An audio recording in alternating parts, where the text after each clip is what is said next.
होगी उस खटर पटर, बातें भी चटर पटर, घर घर की खबर खबर, हंसी ठिठोली की है अंगड़ाई।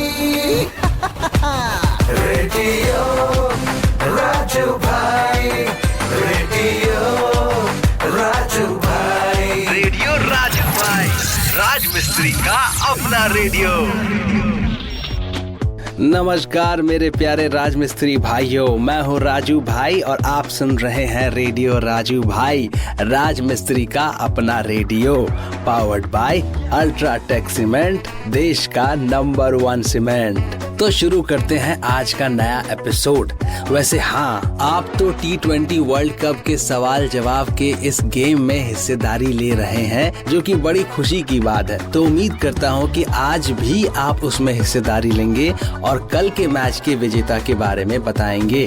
लेकिन सबसे पहले मैं आपको 2022 के T20 वर्ल्ड कप की एक कहानी सुना देता हूँ। कहानी का मतलब है कि पूरी क्या घटना घटी थी उसको संक्षेप में बता देता हूँ। T20 वर्ल्ड कप 2022 के आगाज के साथ ही टूर्नामेंट में काफी उलटफेर नजर आए। नामीबिया, जिम्बाब्वे जैसी टीमों ने वर्ल्ड चैंपियन लोगों को हराया। ऑस्ट्रेलिया में 2022 का T20 विश्व कप भारत के लिए निराशाजनक रहा, जिसे अंतिम चैंपियन इंग्लैंड के हाथों 10 विकेट से हार का सामना भी करना पड़ा। ऑस्ट्रेलिया 2022 के संस्करण में गत विजेता के रूप में उतरा, जिसने 2021 के फाइनल में न्यूजीलैंड को 8 विकेट से हराया था। भारत, जिसने 2007 में उद्घाटन संस्करण के बाद से शो पीस टूर्नामेंट नहीं जीता है, एडिलेड में सेमीफाइनल में इंग्लैंड से भारी हार के बाद एक बार फिर गौरव से चूक गया था।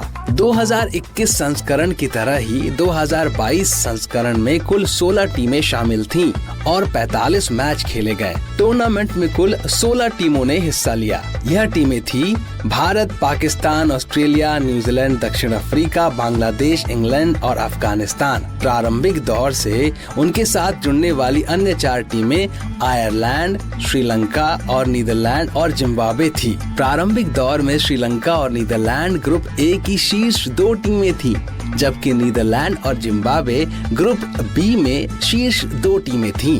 ग्रुप 12 चरण में भारत सिर्फ एक मैच को छोड़कर सभी में शीर्ष पर रहा। पर्थ में दक्षिण अफ्रीका से 5 विकेट से हार। रोहित शर्मा की अगुवाई में मेन इन ब्लू ने पाकिस्तान पर 4 विकेट से जीत के साथ शुरुआत की। टूर्नामेंट के 2021 संस्करण में मिली करारी हार का बदला लिया। यह वह मैच था जिसमें विराट कोहली ने मेलबर्न में नाबाद 82 रन बनाए थे, जिससे भारत हार के कगार से जीत की ओर बढ़ गया था। इसके बाद उन्होंने सिडनी में नीदरलैंड पर 56 रन की शानदार जीत दर्ज की। रोहित शर्मा, विराट कोहली और सूर्य कुमार यादव ने अर्धशतक जमाए और भारत को बल्लेबाजी करने के लिए 2 विकेट पे 169 का स्कोर बनाने में मदद की। जवाब में भुवनेश्वर कुमार की अगुवाई में गेंदबाजों के शानदार प्रदर्शन के कारण नीदरलैंड की टीम 123 9 विकेट के नुकसान पे ही सिमट गई। जैसा कि मैंने आपको पहले ही कहा है मेरे दोस्तों कि ये खेल है जहां हार जीत होती रहती है। हाँ, जीत की खुशी इंसान को होती है और हार का गम भी होता है, लेकिन हारने के बाद दिल छोटा नहीं करना चाहिए, बल्कि अगले मुकाबले में जीतने की पूरी कोशिश और पूरी तैयारी के साथ फिर से अपने मन को उस तरफ मोड़ देना चाहिए। और ये बात मैं आपसे इसलिए कर रहा हूँ ताकि आपको याद दिला सकूं कि अभी हम आपके साथ जो प्रतियोगिता खेल रहे हैं वहाँ आपको जीतने का भरपूर मौका मिलेगा। बस आपको भविष्यवाणी करनी है कि कौन सी टीम विजयी टीम बनेगी। कल 4 मैचेस हैं। South Africa versus Nepal, New Zealand versus Uganda, India versus Canada और नामीबिया वर्सेस इंग्लैंड। बस आपको बताना है कि कल के इन 4 मैच की विजयी टीम कौन कौन सी होगी। तो जल्दी से डिस्क्रिप्शन में दिए हुए लिंक को क्लिक कीजिए और जो फॉर्म निकलेगा उसे भर दीजिए और बस उम्मीद लगाइए कि अगले भाग्यशाली विजेता आप ही बने।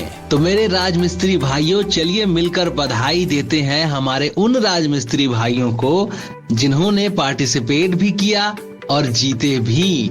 तो सबसे पहले छत्तीसगढ़ रायपुर से राकेश त्रिपाठी जी को हार्दिक बधाइयाँ। छत्तीसगढ़ महासमुंद से दुवस राम यादव जी, छत्तीसगढ़ बलरामपुर से प्रंजल अग्रवाल जी, छत्तीसगढ़ रायपुर से टुम्मन लाल, ललित साहू जी उड़ीसा बारगढ़ से, और छत्तीसगढ़ रायपुर से सूरज जी, आप सभी को हार्दिक बधाइयां। और हमारे ऐसे बहुत सारे राजमिस्त्री भाई लोग भी हैं जो एक ही बार नहीं बल्कि 2-2 बार इनाम जीत रहे हैं। क्यों? क्योंकि उनका जवाब जो है दोनों बार सही हो रहा है और वो भाग्यशाली विजेता भी बन रहे हैं। तो आप लोग क्यों शर्मा रहे हैं?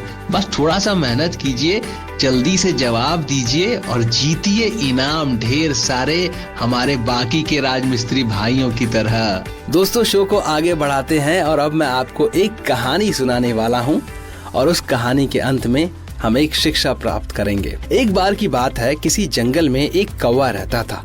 वो बहुत ही खुश था क्योंकि उसकी ज्यादा इच्छाएं नहीं थी। वह अपनी जिंदगी से संतुष्ट था। लेकिन एक बार उसने जंगल में किसी हंस को देखा और उसे देखते ही सोचने लगा कि ये प्राणी तो बहुत सुंदर है। ऐसा प्राणी तो मैंने पहले कभी नहीं देखा। इतना साफ और सफेद, यह तो इस जंगल में औरों से बहुत सफेद और सुंदर है, इसलिए यह तो बहुत खुश रहता होगा। कौवा हंस के पास गया और पूछा, भाई तुम इतने सुंदर हो इसलिए तुम बहुत खुश होगे, है ना? इस पर हंस ने जवाब दिया, हाँ, मैं पहले बहुत खुश रहता था जब तक मैंने तोते को नहीं देखा था। उसे देखने के बाद से लगता है कि तोता धरती का सबसे सुंदर प्राणी है। हम दोनों के शरीर का तो एक ही रंग है, लेकिन तोते के शरीर पर 2-2 रंग है। उसके गले में लाल रंग का घेरा और वो सुर्ख हरे रंग का था। सच में वो बेहद खूबसूरत था। अब कौवे ने सोचा कि हंस तो तोते को सबसे सुंदर बता रहा है, तो फिर उसे देखना होगा। कौवा तोते के पास गया और पूछा, भाई तुम 2-2 रंग पाकर बड़े खुश होगे, है ना? इस पर तोते ने कहा, हाँ, मैं तब तक खुश था जब तक मैंने मोर को नहीं देखा था। मेरे पास तो 2 ही रंग हैं, लेकिन मोर के शरीर पर तो कई तरह के रंग हैं। अब कौवे ने सोचा, सबसे ज्यादा खुश कौन है यह तो मैं पता करके ही रहूंगा, इसलिए अब मोर से मिलना ही पड़ेगा। कौवे ने मोर को जंगल में ढूंढा, लेकिन उसे पूरे जंगल में एक भी मोर नहीं मिला। और मोर को ढूंढते ढूंढते वो चिड़ियाघर में पहुंच गया तो देखा मोर को देखने के लिए बहुत से लोग आए हैं और उसके आसपास अच्छी खासी भीड़ है। सब लोगों के जाने के बाद कौवे ने मोर से पूछा, भाई तुम दुनिया के सबसे सुंदर जीव हो और रंग बिरंगे हो। तुम्हारे साथ लोग फोटो खिंचवा रहे हैं, तुम्हें तो बहुत अच्छा लगता होगा और तुम तो दुनिया के सबसे खुश जीव होगे। इस पर मोर ने दुखी होते हुए कहा, भाई अगर मैं सुंदर हूँ तो भी क्या फर्क पड़ता है, मुझे लोग इस चिड़ियाघर में कैद करके रखते हैं, लेकिन तुम्हें कोई चिड़ियाघर में कैद करके नहीं रखता और तुम जहाँ चाहो अपनी मर्जी से घूम फिर सकते हो। इसलिए दुनिया का सबसे संतुष्ट और खुश जीव तो तुम्हें होना चाहिए क्योंकि तुम आजाद रहते हो। कौवा हैरान रह गया क्योंकि उसकी जीवन की अहमियत कोई दूसरा बता गया। दोस्तों, ऐसा ही हम लोग भी करते हैं। हम अपनी खुशियों और गुणों की तुलना दूसरों से करते हैं, ऐसे लोगों से जिनके रहन सहन का माहौल हमसे बिल्कुल अलग होता है। हमारी जिंदगी में बहुत सारी ऐसी चीजें होती हैं जो केवल हमारे पास हैं, लेकिन हम उसकी अहमियत समझकर खुश नहीं होते और दूसरों की छोटी खुशियां भी हमें बड़ी लगती हैं, जबकि हम अपनी बड़ी खुशियों को नजरअंदाज कर देते हैं। मेरे राजमिस्त्री भाइयों, ये सीख हमें बहुत संतुष्टि प्रदान कर सकती है और हमें अंदर से बहुत खुश रख सकती है कि हम में ही बहुत कुछ है। हमारे अंदर बहुत सारी ऐसे गुण हैं, हमारे अंदर ऐसी बहुत सारी शक्तियां हैं जो बहुत सारे लोगों में नहीं है। और हमें इस बात को सोचकर खुश होना चाहिए कि हर इंसान अपने आप में अलग होता है, हर इंसान की इच्छाएं अलग होती हैं, हर इंसान का परिचय अलग होता है। इसीलिए आपके पास जो है, अगर आप उससे संतुष्ट हैं तो आप सदैव खुश रहेंगे, और अगर आप संतुष्ट नहीं है तो आपको समंदर भी मिल जाएगा तो भी आप खुश नहीं रहेंगे। तो इसी बात के साथ दोस्तों, मैं लेने वाला हूँ आप सभी से इजाजत। हम मिलेंगे अगले एपिसोड में और हमारी बातचीत का सिलसिला जारी रखेंगे वहाँ पर। शुक्रिया दोस्तों, अपना ख्याल रखिए और मस्त रहिए। रेडियो राजू भाई, रेडियो राजू भाई, रेडियो राजू भाई, राज मिस्त्री का अपना radio. Brought to you by Ultratech Cement.